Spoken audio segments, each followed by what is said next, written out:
Salut à tous! Je vous retrouve aujourd'hui pour une vidéo sur le PVT Canada, pourquoi je suis partie, comment, les démarches, le processus, etc. Donc je vous laisse avec la vidéo. N'hésitez pas à vous abonner si ça peut vous intéresser, ce genre de sujet ou les autres sujets que j'ai déjà traités jusqu'à maintenant. Et donc on va commencer. Donc le PVT, c'est un permis vacances-travail. Je vais vraiment vous parler de mon expérience, de comment ça se passe vraiment pour les Français parce qu'il y a des différences en fonction des nationalités. Donc voilà, à savoir tous les prérequis pour faire un PVT Canada.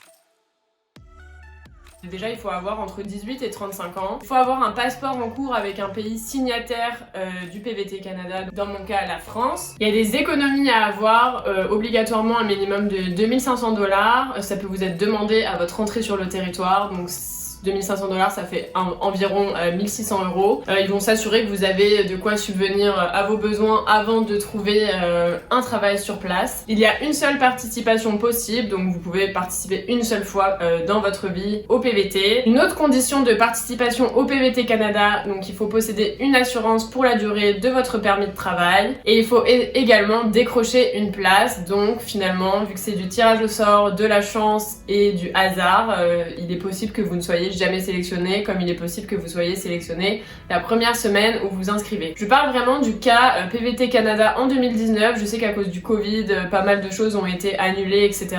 J'espère vraiment que ça reprendra dans l'avenir pour tous les gens qui souhaitaient partir au Canada. En tout cas, moi je vais vous parler de mon expérience en 2019. Donc comme je l'ai dit, c'est un tirage au sort qui avait lieu dans mes souvenirs tous les lundis. Donc je pense qu'il avait lieu tous les lundis à Montréal entre 15h et 16h et puis ça commençait à envoyer des invitations à partir de 22h en France, donc on recevait des emails, etc.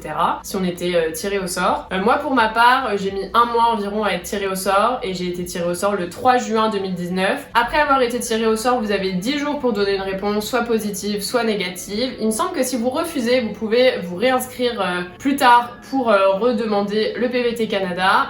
Vous avez un an pour activer ce PVT, donc c'est sûr que si vous êtes tiré au sort et que vos plans ont changé et que vous ne serez pas en mesure d'y aller dans les un an, ça peut être bien d'annuler. Moi j'ai été tirée au sort, j'ai accepté 2-3 jours après il me semble pour avoir le temps de réunir les premiers documents qui me manquaient. Et du coup après quand on accepte, on a 2 semaines pour faire les démarches et fournir les documents qui sont demandés. En ce qui concerne les documents demandés, je vais passer ça rapidement, mais ils demandent un CV qui récapitule vraiment tous les petits boulots que vous ayez pu faire, vos études, etc.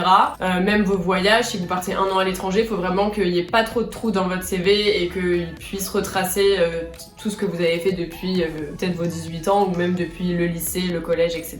Après, il va falloir une photocopie de votre passeport avec toutes les pages où il y a des tampons pour qu'ils vérifient les pays où vous avez voyagé. Il faudra également les extraits de casier judiciaire des pays dans lesquels vous avez vécu plus de 6 mois. Moi c'était pas mon cas parce que je suis toujours restée moins de 6 mois quand je suis partie à l'étranger. Après pour le casier judiciaire de la France, il me semble qu'il ne demandait pas car il doit y avoir accès d'une autre manière. Évidemment, tout ça, ça a un coût, donc ça coûte 338 $ de participer à l'expérience internationale Canada. Donc ça comprend les frais de participation, les frais pour le permis de travail ouvert, ainsi que les frais de données biométriques. Une fois que vous allez avoir envoyé tous ces documents, vous allez, sous une semaine je pense, vous allez recevoir le papier qui vous permettra de faire vos données biométriques. Vous avez plusieurs semaines pour aller les faire. Donc moi c'était à Paris, je pense que c'était le consulat ou l'ambassade du Canada. Vous y allez, enfin voilà, faut prendre rendez-vous à l'avance. Alors là évidemment je sais pas comment ça se passe en ce moment, mais moi à l'époque c'était comme ça. Faut prendre rendez-vous à l'avance, y aller, puis ça prend vraiment pas longtemps et c'est obligatoire à faire. Et puis donc après ces données biométriques, enfin moi en tout cas dans mon expérience, sous 1 à 2 semaines j'ai reçu ma lettre d'introduction pour rentrer au Canada. Donc ça c'était vers fin juin je pense. Et du coup moi je suis partie fin août. Alors ce qu'il faut savoir avant de partir, pour moi la chose la plus importante, c'est l'assurance. Il faut prendre une assurance PVT pour la durée permis de travail et en fait il faut prendre 2 ans d'office. Pourquoi il faut prendre 2 ans? Tout simplement parce que votre permis de travail ouvert sera délivré en fonction de la durée de votre assurance. C'est-à-dire que si vous prenez que 6 mois d'assurance, vous n'aurez que 6 mois de permis de travail ouvert et donc que 6 mois de PVT. Donc ce qui serait vraiment bête étant donné que vous avez payé ces frais-là pour un permis de 2 ans. Donc moi j'ai pris, je regarde juste les petites infos, j'ai pris Globe PVT, donc ça coûte environ 30 € par mois, soit 712 € pour 2 ans. Mais ce qui est super avec Globe, c'est qu'on peut résilier si on rentre en France prématurément. Imaginons qu'au bout d'un an je serais rentrée en France à cause du Covid, etc.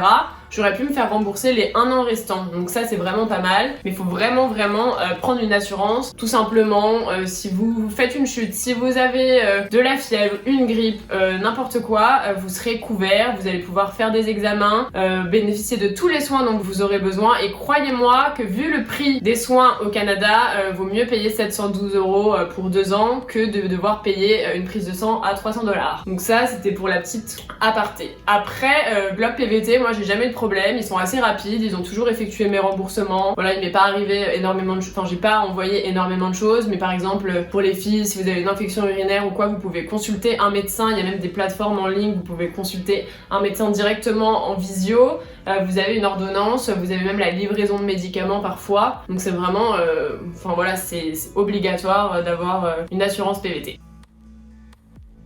Donc en ce qui concerne l'arrivée le jour J à la douane et à l'immigration du coup, vous allez devoir présenter tous les documents que j'ai mentionnés avant, donc une preuve de fonds. Par exemple, votre banque française va vous délivrer un papier qui va indiquer combien vous avez d'argent sur votre compte en banque pour vraiment prouver que vous avez ces fameux 2500 $ pour vous installer, le temps de trouver un travail, etc.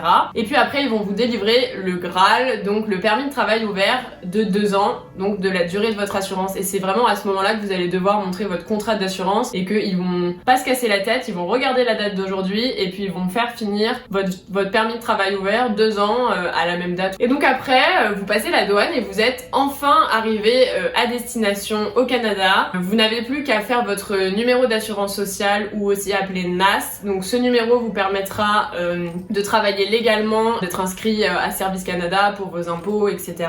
Et puis voilà, il n'y a plus qu'à, comme on dit. Et en ce qui concerne la recherche d'emploi, je pourrais vous faire une vidéo plus détaillée. En tout cas, ce que je peux vous dire, c'est que pour trouver un petit boulot, moi ça m'a pris 2 jours pour trouver un petit boulot, puis après j'en ai changé assez rapidement. Et pour trouver plus dans mon domaine, ça m'a pris un peu plus longtemps. Après avec le Covid, tout a été remis en question et voilà, c'était assez compliqué. N'empêche que je pense que si on vient de Paris et qu'on va à Montréal et qu'on travaille dans un secteur qui bouge pas mal, c'est possible de trouver rapidement. Après, c'est pas du tout les mêmes codes ici, c'était un peu compliqué pour moi au début. Je vous conseillerais aussi d'essayer de perfectionner votre anglais avant de venir parce que je ne le savais pas forcément avant, mais c'est très demandé d'être bilingue ici, ou vraiment de maîtriser l'anglais. Donc voilà, pour le PVT au Canada, moi j'ai choisi Montréal.